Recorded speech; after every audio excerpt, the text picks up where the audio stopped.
由琪琪智斗大坏蛋。琪琪，小动物们的声音真好听啊！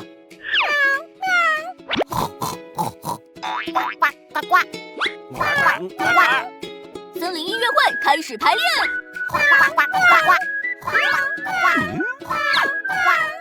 哈哈，你们的声音就都属于我吧！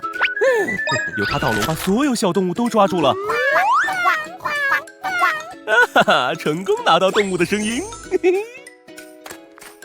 由他到龙在古堡里做着实验，他要拿小动物的声音做什么呢？哈哈，太好了，我成功发明了声音徽章。呱呱。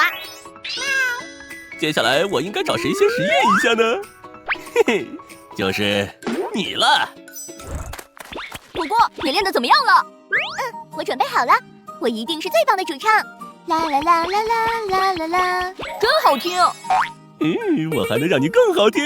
由他到龙给果果别上了青蛙徽章。呱呱呱呱，这是怎么回事？呱呱。琪琪，你听听我的小提琴。好优美啊！我还能让你更优美。由他到龙的小猪徽章放到了小提琴上。怎么回事？我也不知道，我的小提琴坏了。哎，琪琪，快来听听我的口琴。不错不错。我还能让你更不错。由他到龙的小猫徽章挂在了富之龙的口琴上。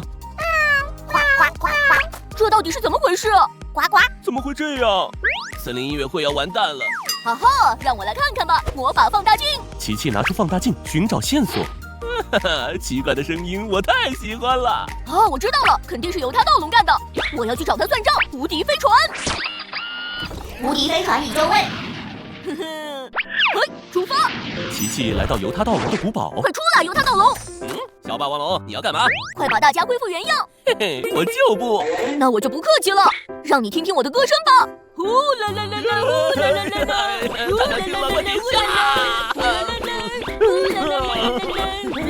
啦啦。